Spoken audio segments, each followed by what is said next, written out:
ಆತ್ಮೀಯ H16 news ವೀಕ್ಷಕರೇ, ನಾನು ನಿಮ್ಮವ MI ಅಥವಾ ಮಲ್ಲಪ್ಪ ಜೋತವರ್. ಆತ್ಮೀಯರೇ, ಈಗಾಗಲೇ ಹಿಂದಿನ ಒಂದು ವಿಡಿಯೋದಲ್ಲೇ BDCC ಬ್ಯಾಂಕಿನ ಕುರಿತಾಗಿ, ಅದರಲ್ಲೂ BDCC ನಿರ್ದೇಶಕ ರಮೇಶ್ ಕತ್ತಿಯವರು ಅವರ ಕುಟುಂಬದವರು ಎದ್ದು ನಿಲ್ತಾ ಇದ್ದಾರೆ. ಪ್ರತಿಭಟನೆ ಮಾಡೋದಕ್ಕೆ ತಮ್ಮ ಅಧಿಕಾರದ ಹಿಡಿತವನ್ನು ಹಿಡ್ಕೋ ಸಲುವಾಗಿ ಬೆಳಗಾವಿಯನ್ನು ಮತ್ತೆ ತಮ್ಮ ಸುಪರ್ದಿಗೆ ತೆಗೆದುಕೊಳ್ಳುವ ದಿಶೆಯಲ್ಲಿ ಹೆಜ್ಜೆ ಇಡ್ತಾ ಇದ್ದಾರೆ ಅಂತೇಳಿ ಸುದ್ದಿಗಳು ಬಂದಿದ್ದು.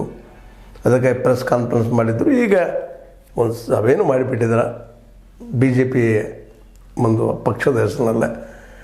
ಆ ಮೂಲಕ ತಮ್ಮ ಸಂಘಟನೆಯನ್ನು ಬಲ ಮಾಡಿಕೊಂಡು ಕಳೆದು ಹೋದ 3 ಸಂಸ್ಥೆಗಳನ್ನ, ನಿಮಗೆ ಗೊತ್ತದ, BDCC ಒಂದು, ಅದರ ನಂತರ ಹಿರಣ್ಯಕೇಶಿ ಸಕ್ಕರೆ ಕಾರ್ಖಾನೆದು ಸಂಕೇಶ್ವರ್, ಅದರ ನಂತರದಲ್ಲಿ ಬರುವಂಥದ್ದು ಹುಕ್ಕೇರಿಯ ವಿದ್ಯುತ್ ಸಂಘ. ಇವು 3 ತೊಗೊಳ್ಬೇಕು, ಒಂದೊಂದಾಗಿ ಕಬ್ಜಾ ಮಾಡ್ಕೊಳ್ಬೇಕು ಅನ್ನೋ ದಿಶೆಯಲ್ಲ ದಿಟ್ಟು ಹೆಜ್ಜೆ ನೀಡ್ತಾ ಇದ್ದಾರೆ ಅನ್ನೋದು ಈಗ ಅಲ್ಲಿ ಸುತ್ತಮುತ್ತ ಮಾತಾಡೋದಷ್ಟಲ್ಲ, ವರದಿಗಳು ಬರ್ತಾ ಇದ್ದಾವೆ.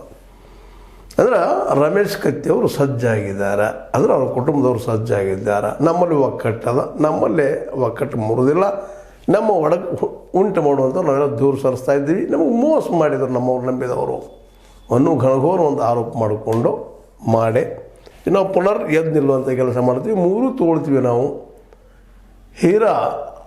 ಅದರಲ್ಲಿ ಒಂದು 50 ಕೋಟಿ ರೂಪಾಯಿ ಸಾಲ ಕೇಳಿ ಸಿಕ್ಕಿರಲಿಲ್ಲ, ಅದಕ್ಕೆ ನಾವು ಅದನ್ನು ಏನಪ್ಪ ಲೀಸ್ ಮೇಲೆ ಕೊಡಬೇಕು ಅನ್ನೋಂಥ ಮಾತಾಡಿದಾಗ ಅನ್ನೋಂಥ ನಮಗೆ ಕೆಲವೊಂದಿಷ್ಟು ಜನ ಮೋಸ ಮಾಡಿದರು ಅನ್ನುವಂಥ ಮಾತುಗಳನ್ನು, ಇನ್ನೂ ಅನೇಕ ಮಾತುಗಳನ್ನು ಆ ಸಂದರ್ಭದಲ್ಲಿ ಮಾತಾಡಿದ್ದಾರೆ. ಅಂದ್ರೆ ಈ ಸಂದರ್ಭಗಳಲ್ಲಿನ ತಮ್ಮ ಮನದ ಮಾತುಗಳನ್ನು ಇವರು ಹೇಳಿದ್ದಾರೆ. ಅಂದರೆ ಈ ಹುಕ್ಕೇರಿ ತಾಲೂಕಿನಲ್ಲಿ ಮತ್ತೆ ಪುನರ್ ತಮ್ಮ ಹಿಡಿತವನ್ನು ಸಾಧಿಸುವಂಥ ಕೆಲಸವನ್ನು ಮಾಡೋ ಪ್ರಯತ್ನ ಮಾಡ್ತಾ ಇದ್ದಾರೆ. ಹುಕ್ಕೇರಿ ಅಷ್ಟೇ ಅಲ್ಲ, ಸುತ್ತಮುತ್ತಿನ ತಾಲೂಕುಗಳಲ್ಲೂ. ಯಾಕಂದರೆ ಕಾರ್ಯಕರ್ತರು ಓಡಾಡಿ ಮಾಡುವಂಥವರು, ಕಾರ್ಯಕರ್ತರಿಗೆ ಆ ದಿಶೆಯಲ್ಲೇ ಒಂದು ಬೆಂಬಲ ಸೂಚಿಸುವಂಥ ಕೆಲಸವನ್ನು ನಮ್ಮ ರಮೇಶ್ ಕತ್ತಿ ಮತ್ತು ಅವರ ಕುಟುಂಬದವ್ರು ಮಾಡ್ತಾಯಿದ್ದಾರೆ. ಅಂದರೆ ಒಟ್ಟಾರೆಯಾಗಿ ನಾವು BDCC ಬ್ಯಾಂಕನ್ನಾಗಲಿ ಇವು ಇನ್ನುಳಿದ 2 ಬಿಡೋದಿಲ್ಲ, ನಾವು ಕಾಂಪಿಟೇಷನ್ ಮಾಡ್ತೀವಿ ಅಂತೇಳಿ. ಮತ್ತು ಒಂದು ಏನು ಭರೋಸೆ ಅವರಿಗಪ್ಪ ಅಂತಂದರೆ, ಇಲ್ಲೇ ಲಿಮಿಟೆಡ್ ವೋಟರ್ಸ್ ಇರ್ತಾರೆ, ರೈತರು ಇರ್ತಾರೆ, ಮೆಂಬರ್ಸ್ ಇರ್ತಾರೆ, ಅದರದ್ದು ಏನಪ್ಪ ಅಂದ್ರೆ ಶೇರ್ ಹೋಲ್ಡರ್ಸ್ ಇರ್ತಾರೆ. ಆ ಶೇರ್ ಹೋಲ್ಡರ್ ಮೇಲೆ ವಿಶೇಷವಾಗಿ ಆ ಭಾಗದಲ್ಲೇ ಕತ್ತಿ ಸಹೋದರದು, ಕತ್ತಿ ಫ್ಯಾಮಿಲಿ ಹಿಡಿತು ಭಾಳ ಅದ ಅನ್ನೋದು ಈಗಾಗಲೇ ಸ್ಪಷ್ಟ ಅಂಥ ವಿಷಯ. ರಮೇಶ್ ಕತ್ತಿ ಅವರಂತೂ EB ಪಾಟೀಲ್ ಮೂಲಿಗೆ ಸರಿಸಿದ್ರು ಅನ್ನೋದು ಅಷ್ಟೇ ಸತ್ಯದ. ಹೀಗಾಗಿ ಅದರ ನೆಲೆಯಲ್ಲಿ ಹೇರಾನಂದ ಕೈಯಲ್ಲಿ ಉಳಿಸ್ಕೊಂಡಿದ್ದರು. ಜೊತೆಗೆ ತಮ್ಮದೊಂದು ಭಾಗ್ಯವಾಡಿ ಶುಗರ್ ಫ್ಯಾಕ್ಟ್ರಿ ಹಾಕಿಕೊಂಡು ತಮ್ಮ ತಂದೆಯವ್ರ ಹೆಸರು ಮಾಡ್ಕೊಂಡು ಹೊರಟಿದ್ರು. ಆದರೆ ಏಕಾಏಕಿ ಸಡನ್ ಡಿಪಾರ್ಚರ್ ಬಿಟ್ಟು ಹೋದಕ್ಕಾಗಿ ಉಮೇಶ್ ಅವ್ರು ನೋಡ್ರಿ, ಯಾರನ್ನೂ ಬಿಡೋ ಹಾಗಿಲ್ಲ. ಇವತ್ತು ಅವರು, ನಾಳೆ ನಾವು, ಇದು ನಡೆಯೋದು ನಿರಂತರ. ಆದರೂ ಇದ್ದವರು ಅದಕ್ಕೆ ಹೋರಾಟ ಮಾಡಿ ಮತ್ತೆ ಮರಳಿ ಅದನ್ನು ರಿಗೈನ್ ಮಾಡ್ಕೊಳ್ಳೋದು ಸ್ವಲ್ಪ ಕಷ್ಟ.